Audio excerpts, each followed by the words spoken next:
चलो कॉमेडी शुरू करते हैं और वीडियो को एंड तक जरूर देखें। ये बतख चींटियों के घर का था, जिससे इसके ऊपर चींटियां चढ़ जाता है। इसको यहाँ खड़े रहने का सजा मिला था, लेकिन चींटियों ने तो डबल सजा दे दिया। बतख पसीना पसीना हो जाता है। कैप्टन उसे बोलता है एकदम सीधे खड़ा रहो, तो बतख चुपचाप से खड़ा हो जाता, लेकिन अब अपने पूंछ से चींटियों को उठा उठा के फेंकता है। एक चिट्टी इसके नाक में चढ़ता है और ओ भाई ये क्या है? तो बतख ने एक पसीना चिट्टी पे छोड़ दिया। बात तभी अचानक बहुत सारा चिट्टी इस पे चढ़ता है, तो ये आउट ऑफ कंट्रोल हो जाता है। बाप रे! कैप्टन तो डर के मारे पेड़ में चढ़ जाता है, लेकिन फिर भी इसको लग जाता है। अरे रुक जा के नागमणि लेके जाएगा पूरी। बतख नहीं रुकता है, फिर बतख को बहुत सारे आलू काटने का सजा दे दिया। बेकार है भैया, मैं तो टूट गया। मुर्गी ने बतख के लिए खाना लाई। मुन्ना है मुन्ना मुन्ना। लेकिन जैसे ही खाने जाता तो इसको अपना गुस्सैल बाप की याद आ जाता, तो उसके लिए खाने ले जाने लगती है। इधर मुर्गा बीड़ी पी रहा था। अच्छा। बतख इसके लिए खाना लाती है, लेकिन इसने इसको लात मार के भगा दिया। तभी मोहल्ले के मुर्गियां आके सारा खाना खा जाती है। फिर एक फूल लेके जाती है, लेकिन मुर्गा ने उसे फूंक के उड़ा दिया। मैं मरी जाऊंगा भगवान। बतख दुख में एक खत लिखती है और उस खत को मुर्गे के टांग में लटका के चली जाती है। साला ये दुख का खत्म नहीं होता बे। अपनी दुख भरी जिंदगी से दूर जाने लगती है। तभी दूसरे बच्चे उसे रोकने लगता है, ऐसा मत करो मेरी जान। पर बतख नहीं रुकता अरे बाप रे क्या कर रहे हो तुम? और पानी में कूद देती है। मुर्गा ने जैसे ही खत देखा, ओ भाई ये क्या है? फिर उसे निकाल के पढ़ने लगता है। पढ़ने के बाद इसको पता चलता है कि मैं मुर्गा नहीं बल्कि गधा हूँ। इस कुत्ते ने बादल को रस्सी से बांध दिया, फिर उसे खींच के लाता है और बादल से पानी बाहर करने लगता है, क्योंकि यहाँ गर्मी बहुत ही ज्यादा बढ़ गया था। पुतला तो पंखा लगा लगा कर गर्मी को दूर करता है। पानी भी पूरी तरह सूख चुका था और सिर्फ आखिरी पानी का बूंद बचा था। ये मैडम नल को निचोड़कर आखिरी बूंद को निकाल के अपने वॉलेट में रखती है। यहाँ एक बूंद पानी के लिए कई लोग भीड़ जमाया था। बिल्ला दौड़ के आता है और स्विमिंग पूल में कूद देता है। खत्म। ये दो कौवे गर्मी से परेशान हो गया था, पानी नहीं मिलता, इसीलिए ये दोनों मिलके एक जहाज बनाते हैं और बादलों के तलाश पे निकल जाता है। ढूंढते ढूंढते एक छोटा सा बादल का बच्चा मिला। इधर आना थोड़ा। तो कौवा उसे बुलाता, लेकिन बादल नहीं आता। मैंने कुछ नहीं किया। तो ये उसे पकड़ने जाता। साले को छोड़ूंगा नहीं। ने मछली ऑर्डर किया। भाई आज ऑमलेट नहीं बनाऊंगा, आज तेल का ऑमलेट बनाऊंगा। फिर उसे पकाने लगता है। लेकिन तभी इसको ख्याल आया कि इससे भी बड़ा मछली होता है जो और ज्यादा स्वादिष्ट होगा, तो इसने इसको रिटर्न करके दूसरा मछली का ऑर्डर दे दिया। आज तो मजा आने वाला है। फिर बहुत बड़े मछली को खोलकर पकाने जाता, लेकिन साले को फिर से ख्याल आया कि इससे भी और बड़ा मछली होता है, तो फिर से इसको रिटर्न करके दूसरा मछली का ऑर्डर दे दिया, लेकिन मछली के जगह सुअर आ जाता। इसी तरह कैंसिल रिटर्न करते रहा, लेकिन अब की बार कुछ नहीं आया। पार्सल वाले परेशान हो गया था पेंगुइन से। साले को छोड़ूंगा नहीं, क्योंकि पेंगुइन ने वेल मछली का ऑर्डर दे दिया था। अच्छा। तो पार्सल वाले ने पेंगुइन को पकड़ा अब तू गया बेटा, और इसे ही इसको डिलीवर कर दिया। बड़े खतरनाक लोग हैं। फिर बाहर पेंगुइन के मच्छर सब आया था। मच्छरों ने पूछा क्या हुआ, तो पेंगुइन बोलता साला ये दुख का खत्म नहीं होता बे। फिर मच्छरों ने मिलकर बहुत सारा मछली पकड़ा। घोड़े को रेस के लिए तैयार करता, लेकिन घोड़ा पीछे खिसक जाता है। नहीं, क्योंकि ये बहुत आलसी घोड़ा है और अलग अलग तरह की नखरे करता है। खत्म। तो बतख पानी उठा के घोड़े पे फेंकता है, लेकिन घोड़ा साइड हो जाता है। कुछ देर पहले यहाँ कुछ सुंदर लड़कियाँ आई थी, तो घोड़ा बाबू साला लड़कियों को देखते ही उसे पटाने के लिए तैयारी करने लगता है। अच्छा। फिर जाके कोई हमें भी पटा लो, गरीबों की दुआ लगेगी। लेकिन कोई भी इसको भाव नहीं देता है। जिसके बाद बतख घोड़े को रेस के लिए तैयारी करने लगता है। ये क्या है? लेकिन घोड़ा नाटक पे नाटक करने लगता है। खत्म। नहीं समझ गए, यहाँ कुछ तो गड़बड़ है। फिर बतख ने एक सेब लिया और घोड़े के सामने रख दिया। ऐसा मत करो मेरी जान। घोड़ा अपने आप को रोक नहीं पाया और सेब खा गया। दिल गार्डन गार्डन हो रहा है। बतख को पता चल गया कि ये नाटक कर रहा है। कीड़ा पानी के पाइप में घुस जाता है, तो बतख पाइप में फूंकने लगता है। लेकिन इससे काम नहीं बना, तो एक लीची तोड़कर पाइप में डाल देता है। जिसके बाद बतख को पता चल जाता है कि कीड़ा कहाँ है। साले को छोड़ूंगा नहीं। कीड़े को डरा डरा के बाहर करने लगा। बड़े खतरनाक लोग हैं। लेकिन बाहर आते ही खत्म। Bye bye. फिर कीड़ा बतख के आँख को खोल के देखता है। गया। तभी साला झट से आँख खोल देता है, तो मेरे साथ अन्याय हुआ है। बतख पूरे गुस्से में जाता है। उठा के पटकूंगा। तो कीड़ा वहाँ से निकल लेता है। बात। लेकिन आगे मुर्गियों ने इसको घेर लिया। आज मैं मर गया। गया भैया। रे रुक जा। तो कीड़े ने बाल्टी मुर्गी पे फेंक दिया। मुझे कुछ दिखाई नहीं दे रहा माँ। बतख उसको देख लेता है, फिर उसके पीछे बिना नहाए ही पड़ जाता है। तभी दो चिड़ियों ने कीड़े को उठा लिया और दोनों आपस में झगड़ने लगते हैं। साले कुत्ते, पैसा खाया मेरा। दोनों चिड़िया लड़ने में व्यस्त हो जाता है और कीड़ा वहाँ से निकल लेता है। बाल बाल बच गया रे देवा। ये मुर्गा सोच सोच के पागल हो रहा है क्योंकि ये बाप बनने वाला है। अच्छा। इसलिए इसने बैंड बाजा वालों को पहले ही न्योता दे दिया था। अंडा फटता है और उसमें से पैर निकलता है, फिर मुर्गी का बच्चा बाहर निकलता है, जिसके बाद मुर्गा छत पर चढ़ता है और बोलता है, रोम रोम भाइयों। फिर सब बैंड बजाने लगते हैं।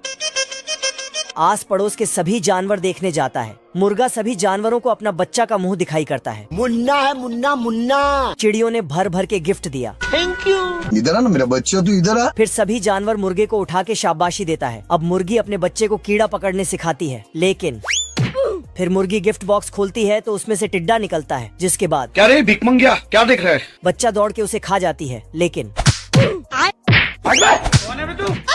चलो 1 2 3 भागो। बात। भागते भागते अचानक घोड़ा रुक जाता है। साले कुत्ते। तो बतख उस पे फायर करने लगता है। नहीं। डर के मारे ये रेस के लिए तैयार हो जाता है। अरे खतरनाक लोग हैं। बतख का पिस्तौल नीचे गिरते ही घोड़े ने अपना असली रूप दिखा दिया। मैं तुम्हारे बाप का नौकर नहीं। साले तू। फिर बतख ने रस्सी लिया और घोड़े को खूंटे में बांध दिया। बात।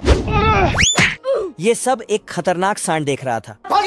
अब देख तू। तो घोड़े ने रस्सी सांड पे बांध दिया, लेकिन बतख को कुछ नहीं पता चला। मैं नहीं डरता। फिर सिंह बतख की तरफ कर दिया तो साला घोड़े ने सांड को ही घोड़ा बना दिया। तो बतख को घुमाने ले जाता है। इस बतख ने चुपके से अपना अंडा मुर्गी के अंडों के साथ रख दिया और फिर वहाँ से चुपके से धीरे धीरे निकल जाती है। बात। थोड़ी देर बाद मुर्गा और मुर्गी पार्टी करके निकलता है और अंडों को उठा के चेक करता है। फिर सभी अंडों में गुदगुदी करने लगती है, जिससे बच्चे बाहर आने लगते हैं। मुन्ना है मुन्ना। लेकिन एक अंडा से काला बतख निकल जाता है, कुछ न कुछ तो गड़बड़ जरूर है। जिसके बाद मुर्गा और मुर्गी के बीच झगड़ा शुरू हो जाता है। बाबू आप क्लियर कर लो यार। नहीं आप क्लियर कर लो, बहुत हो गया यार। ये दोनों का वर्ल्ड वॉर चालू हो गया। हम्बा हम्बा रम्बा रम्बा कम्बा कम्बा। तभी बतख एक चिट्ठी देता है। इसे पढ़ने के बाद वर्ल्ड वॉर 2 चालू हो जाता है। उठा के पटकूंगा। तभी मुर्गी ने मुर्गा को एक थप्पड़ दे दिया। बेकार है भैया। तो मुर्गा अपना बोरिया बिस्तर बांध के मायके जाने के लिए तैयारी करने लगता है। चलो भाई। फिर शूटा फुक फुक के चला जाता है। मेरे दिल में बहुत दर्द है। पैंथर को ठंडी ठंडी हवा अंदर घुसने लगता है। कौन है बे? तो भालू जाके खिड़की बंद कर देता है, लेकिन मैडम भालू आके खिड़की खोल देती है। तो इस बार भालू ने खिड़की पे किल ठोक दिया, लेकिन मैडम भालू ने ऊपर वाला खिड़की खोल दिया। तो साला इसने दीवार ही खड़ा कर दिया। गजब। लेकिन फिर भी खिड़की आके खोल देती है। बर्फ इस भालू पे लग जाता है। एल्विस भाई। तो इसने इसको स्नोमैन बना दिया। भालू ने इतना जोर से खराटे लिया कि एक पंख दूसरे भालू के मुंह में लटक जाता है। नहीं। जिसके बाद इस भालू पे 12 सिंघा का मुंडी लग जाता है। तो इसको मैडम भालू ने भी बंदूक उठाया और चला दिया। इधर ये घात लगा के बैठा था। खत्म। पैंथर तो प्यारेलाल भी बहुत ऊपर चढ़कर छलांग लगाता है, रोम रोम भाइयों। लेकिन पैंथर स्विमिंग पूल को छोटा कर देता है।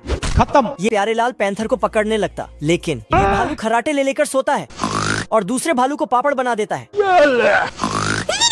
तो इसने एक सुई लिया और लेकिन सुई का चटनी बन जाता है। फिर कुछ जुगाड़ जंत्र लगा के सो जाता है। कौन है बे तू? पर तभी ऊपर से पानी टपकने लगता है। कौन है बे? तो बेड को आगे ले जाता है। अच्छा। लेकिन पानी भी थोड़ा आगे हो जाता है और घड़ी से मदद लेके आगे टपक टपक कर जाता है और भालू पे टपक जाता है। भालू गुस्से में बेड को आगे धकेल के अपने नालायक बेटे को एक गुस्सा मारता है। इसको पानी रोकने भेजता है। तो अंगुली डाल के पानी रोकता है, तो कान से बाहर निकलने लगता है, तो उसके भी कान से निकलने लगता है। भालू ने पैम्पर्स लगा के पानी बंद कर दिया, पर पैम्पर्स में बहुत पानी भर जाता है, जिससे पानी इसके ऊपर ही। खत्म। ठंड इतना बढ़ गया कि बतख अपने आप ही कांपने लगती है आज मैं मर गया भैया। और इसके अंडे भी ठंड से जम के बर्फ बन जाता है। तो ये एक एक करके सबको लालटेन के सामने रखता, तो अंडे के अंदर बच्चे दिख जाते हैं। साला इस वाला अंडे में तो बच्चा स्केटिंग कर रहा था चलो और इसमें भी। चलो उधर। लेकिन अचानक भगवान। फिर सभी अंडों को घोंसले में वापस रख के गर्म करने लगती है, लेकिन ठंड पीछा ही नहीं छोड़ रहा था। टेम्परेचर माइनस तक पहुंच गया था। तो इसने एक दिमाग लगाया और लालटेन के सामने गर्म होने लगती है, ताप को हाई करके, जिससे पसीना पसीना होने लगती है। फिर दौड़ के जाती है और अंडों पर बैठने लगती, लेकिन तभी सारे बच्चे बाहर आके बोलता है ना। चिंटू सिक्का लेके निकल लेता है, लेकिन अचानक गिद्ध आगे आके सिक्का ले लेता है और बोलो जुबान तीसरी। अब देख तू। चिंटू को एक ढांसू आइडिया आता है। पास के दुकान से जाके एक लेडीज कपड़ा उधार में लाता है और गिद्ध के सामने आके मटकने लगता है। क्या माल है यार। साला गिद्ध बाबू सोना करने में लग गया। चिंटू बेहला फुसला के गिद्ध से सिक्का ले लेता है। गिद्ध हाथ डालने जाता तो ओ भाई ये क्या है? पूरे घर में छानबीन करके देखती है और आवाज लगा के थक जाती है। फिर भी बच्चा नहीं दिखता है, लेकिन जब दूरबीन लगा के देखा तो पता चला कि इसका बच्चा जंगल की तरफ गया है। इधर अंडा ठंड से बचने के लिए भालू के नीचे छिप जाता है। कौन है बे? ये क्या है? तभी भेड़िया गुफा के अंदर आके भालू के नीचे पटाखा लगा देता है। भेड़िया अंडे लेके निकल लेता और भालू तो हे प्रभु, साला भागते भागते थक जाता है। तभी बतख पीछे से, लेकिन भेड़िया आगे आके अंडा ले लेता घर पे चलो। घर के पास आके, लेकिन बतख अंदर ही बैठा था। बतख अंडे वापस घोंसले में रखता है, मुन्ना है मुन्ना मुन्ना। लेकिन वो अंडा नकली था। इधर भेड़िया अंडे को उबालने का कार्य कर रहा था। तेल का ऑमलेट बनाऊंगा। तभी दरवाजे की घंटी बजती है। तो ये अपना 1 ग्राम का दिमाग लगा के आंख लगा के झांकता है, तो बतख आके बच्चे को उठाता है, लेकिन बच्चा वापस गर्म पानी में चला जाता है, क्योंकि ठंड बहुत ही ज्यादा था। दिल गार्डन इस नालायक ने देखा कि हमने अपने ही बाप को धो दिया है। हे प्रभु, तो ये जाता है और डंडा लाता है। उठा के पटूंगा। फिर इसने इसको धो दिया। अब तू गया बेटा। मैडम भालू झांक रही थी। मैंने कुछ नहीं किया। इधर आ ना थोड़ा, तू इधर आ। इस भालू को बांध के और घर के चारों तरफ का माहौल को शांत करके चैन के नींद सो गया। लेकिन तभी सुबह हो गया और पेड़ पौधे का नींद खुल गया। फिर क्या हुआ? फिर चिड़िया और सभी जानवर मिलकर शोर मचाने लगा। भालू ने खिड़की खोल के देखा। साला ये इतना जोर से चिल्लाता है कि सब इसके डर से रिवर्स हो जाता है। अरे खतरनाक लोग। उठा के पटूंगा। चिंटू बहुत ही फुदक रहा था, तो गिद्ध इसको अब तू गया बेटा। और आगे आके डस्टबिन का ढक्कन खोल देता है। लेकिन चिंटू सस्ता सा जुगाड़ लगा के निकल जाता है और बूढ़े बनने का नाटक करता है। किधर है? तो साला गिद्ध चाय के कप से निकलता है क्या रे भिख मंगिया? और फिर खाने कुत्ते। लेकिन वापस गिद्ध पे आके ये दोनों एक सिक्के के लिए आपस में बिना लॉजिक के झगड़ रहा था। मुर्शिद डीजे देखता है कि घर में चोर घुस गए हैं और तोड़ फोड़ कर रहे हैं, तो वह भागकर जाल लेकर आता है। मैं क्या करूँ, फिर जॉब छोड़ दूँ? और दरवाजा खोलता है। अरे कोई है? टुनटुन मासी ऐसे भाग रहा होता है जैसे कोई भूत देख लिया हो। मुझे जाने दो। अच्छा तो इन भूतों को देख लिया है। फोटे जो अपने बाप के भी नहीं होते, कूदते हुए उसके पीछे पड़ता है। ये कहाँ फंस गया भाई मैं? बुल्ला उसके मुंह पर केक मारता है और इब्बो हथेला। ये तीनों बेचारे टुनटुन मासी को बहुत डराते हैं। टुनटुन मासी इन चारों को देखकर बौखला जाता है और टूटकर बिखर जाता है। ये क्या हो गया? मुर्शिद जाल लेकर इन तीनों को पकड़कर ले जाता है। नहीं सारुण के यहाँ कुछ तो गड़बड़ है, जरूर कोई ना कोई गड़बड़। टुनटुन मासी भी भाग कर जाता है, तो पियानो मुर्शिद डीजे को बाहर फेंकता है, तो वह भी जाकर बटन दबाता है और पियानो मेरी जान। ये फंस गया। फिर लाखों टुनटुन मासी निकलते हैं और मुर्शिद के साला प्यारे लाल रेत में पापड़ बन गया। हे प्रभु, फुल स्पीड से पैंथर पे दौड़ता है, लेकिन तो फिर से बड़ा कर देता, लेकिन और मैं आसमान की ऊंचाइयों में पानी में गिर जाता है।